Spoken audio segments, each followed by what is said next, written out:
13, 14, 15వ శ్లోకములు. ఇదమధ్యామయా లబ్ధమిమం ప్రాప్సే మనోరథం ఇదమస్తిదమపి మే భవిష్యతి పునర్ధనం అసౌ మయా హతః శత్రుర్హనిష్యే చాపరానపి ఈశ్వరోహమహం భోగి సిద్ధోహం బలవాన్ సుఖీ ఆఢ్యోభిజనవానస్మి కోన్యోస్తి సదృశో మయా యక్షే దాస్యామి మోదిష్యా ఇత్యజ్ఞాన విమోహితాః. ఇదం ఇది అధ్యాయీనాడు మయా నాచే లబ్ధం పొందబడినది. ఇదం ఇది ప్రాప్సే నేను పొందుదును మనఃరథం నా కోరికలను అనుసరించి. ఇదం ఇది ఆస్తి కలదు. ఇదం అపి ఇది కూడా మే నాది భవిష్యతి భవిష్యత్తులో అభివృద్ధి చెందగలదు. పునః తిరిగి ధనం ధనము అసౌ ఆ మయా నా చేత హతః చంపబడెను శత్రువు శత్రువు హవిష్యే చంపదును చా కూడా అపరానపి ఇతరులను కూడా ఈశ్వర ప్రభువు అహం నేను భోగి అనుభవించువాడను సిద్ధ పరిపూర్ణుడను అహం నేను బలవాన్ మిక్కిలి శక్తివంతుడను సుఖీ సౌఖ్యవంతుడను ఆఢ్యః సంపన్నుడను అభిజనవాన్ ధనికులైన బంధువులను కలిగిన వాడను అస్మి నేను కహ అన్యః ఇతరుడెవ్వడు అస్తి కలడు సదృశః సమానుడు మయా నా వంటివాడు యక్షే యజ్ఞము చేయుదును దాస్యామి దానము చేయుదును మోదిష్యే సంతోషింతును ఇతి ఈ విధముగా అజ్ఞాన విమోహితాః అజ్ఞానముచే భ్రాంతి చెందిన వారై అసురస్వభావుడైన మానవుడు ఇట్లు భావించును. ఈరోజు నా వద్ద ఇంత ధనము కలదు, నా ప్రణాళికలచే నేను మరింత అధికముగా ధనమును ఆర్జింతును, ఇదంతయు నాది, భవిష్యత్తులో ఇది మరింతగా అధికమగును. అతడు నా శత్రువు, అతడిని నేను వధించి తిని నా ఇతర శత్రువులు కూడా వధించబడుదురు. నేనే సమస్తముకు ప్రభువును, నేనే భోక్తను, నేను సంపూర్ణుడను శక్తిమంతుడను మరియు సౌఖ్యవంతుడను. నేనే భాగ్యవంతులైన బంధువులతో చుట్టబడిన పరమ ధనశాలిని. నన్ను మించిన శక్తిమంతుడు గాని సౌఖ్యవంతుడు గాని మరొకడు ఉండడు.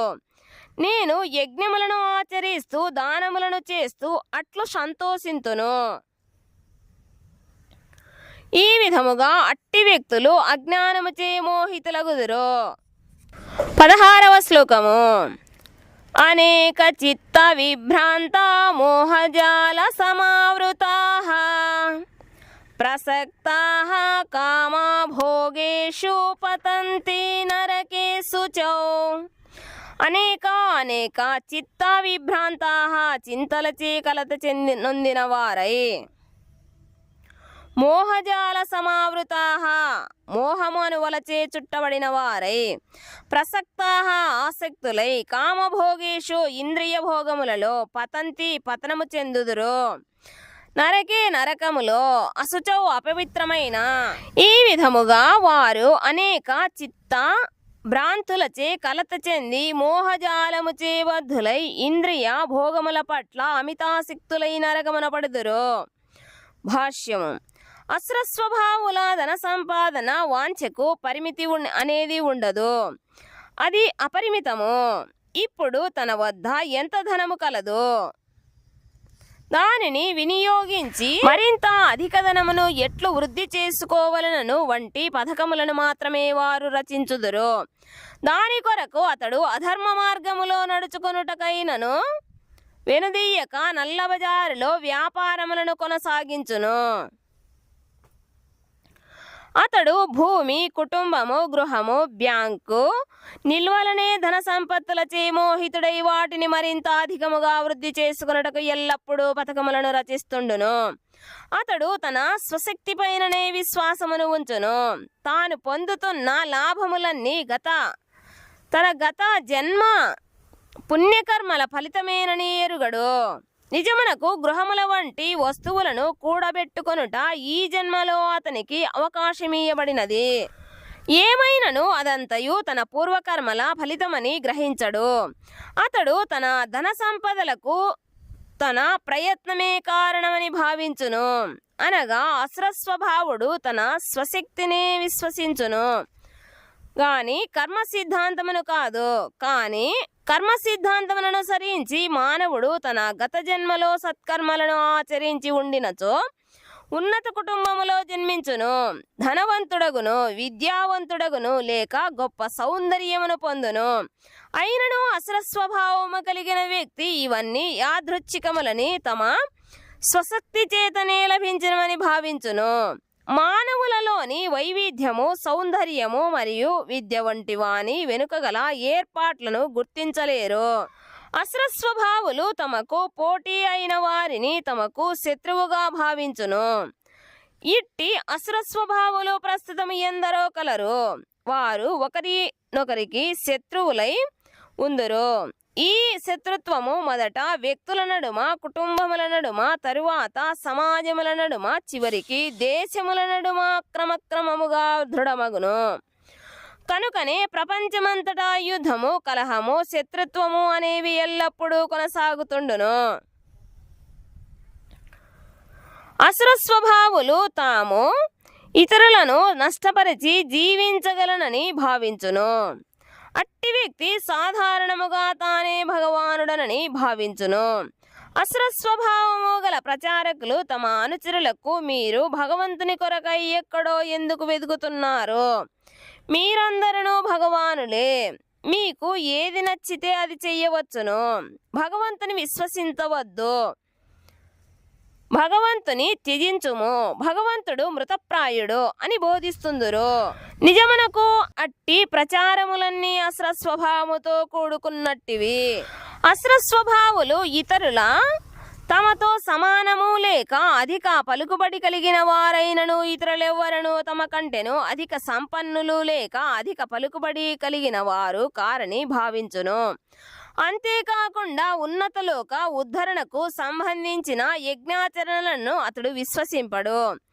తమదైన సొంత యజ్ఞ విధానమును సృష్టించుకొని యంత్రములను తయారు చేసుకొని దాని ద్వారా తాము ఏ ఉన్నత లోకములనైనా చేరుకోగలమని భావిస్తుందురు. అసురస్వభావము గల అట్టి మానవులకు రావణుడే చక్కటి ఉదాహరణ. వేదములలో తెలుపబడిన యజ్ఞములను ఆచరించకనే జనులు ఊర్ధ్వలోకములకు వెళ్ళగలిగేలా ఒక స్వర్గ సోపాన పరంపరను ఏర్పాటు చేసుకున్నటకై ప్రయత్నించెను. అట్లే నేటి యుగములో అట్టి అసురస్వభావులు యంత్ర సాధనలతో ఉన్నత గ్రహ మండలములను చేరుటకు తీవ్రముగా యత్నిస్తుందురు. ఇవన్నీ భ్రాంతికి నిదర్శనలు. దీనికి ఫలితముగా వారు తమకు తెలియకనే నరకములో పడిపోతుందురు. కనుకనే ఈ శ్లోకములో మోహజాల అను సంస్కృత పదము మిక్కిలి ప్రాధాన్యత సంతరించుకొనెను. ఇక్కడ మోహజాల అనగా వల అని భావము. అసురస్వభావులు వలలో చిక్కుకొనిన చేప వలె వారు అందులో నుండి బయటపడు మార్గము లేక బంధితులై ఉందురు. 17వ శ్లోకము. ఆత్మ సంభావిత స్తబ్ధా ధన మానమధాన్వితాః యజంతే నామ యజ్ఞైస్తే దంభేన విధిపూర్వకం. ఆత్మ సంభావితాహో ఆత్మ సంతుష్టితో, స్తబ్దాహు గర్వితులై, ధనమానమదాన్వితాః ధనము మరియు దురభిమానముచే భ్రాంతి చెందినవారు యజంతే యజ్ఞములు చెయ్యుదురు. నామమాత్రముగా యజ్ఞై యజ్ఞములతో తే వారు దంభేన దంభముతో అవిధిపూర్వకం నియమ నిబంధనలను అనుసరింపగనే వారు ఆత్మ సంతుష్టితో ఎల్లప్పుడూ గర్వముతో ధనము మరియు దురభిమానముల చేత భ్రాంతి చెందిన వారై కొన్నిసార్లు వారు దంభముతో నియమ నిబంధనలను అనుసరింపక నామమాత్ర యజ్ఞములను ఆచరింతురు. భాష్యము. అసురస్వభావులు తామే సర్వజ్ఞులమని భావిస్తూ ఎట్టి ప్రామాణికుని గాని శాస్త్రములను గాని లెక్క చెయ్యక నామమాత్ర మత ధర్మ కార్యాలను యజ్ఞములను నిర్వర్తిస్తుందురు. వారు ప్రామాణికతపై విశ్వాసము లేని వారగుటచే మిక్కిలి గర్వితులై ఉందురు. దానికి కూడబెట్టిన ధనము దురభిమానములచే కలిగిన భ్రాంతియే కారణము.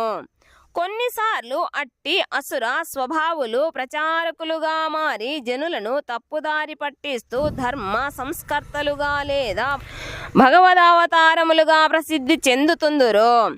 వారు యజ్ఞములను ఆచరిస్తున్నట్లుగా ప్రదర్శనలు చేస్తుందురు, లేక వివిధ దేవతలను పూజింతురు, లేక స్వయముగా సొంత భగవానుని తయారు చేసుకొనుటువంటి కార్యములలో నిమగ్నులగుదురు.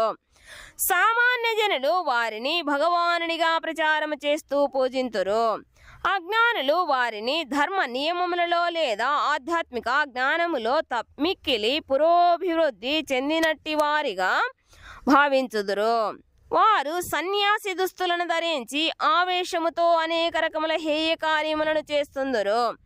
నిజమునకు ప్రపంచమును త్యజించినట్టి సన్యాసికి అనేక నియమ నిబంధనలు ఉన్నప్పటికీ అసురులు వాటిని లెక్క చెయ్యరు. ఎవరి మార్గమును వారే తయారు చేసుకోవచ్చునని మానవుడు అంగీకరించవలసిన ప్రామాణిక మార్గమేదీ లేదని వారు భావింతురు. యథోమత్ తథోపత్.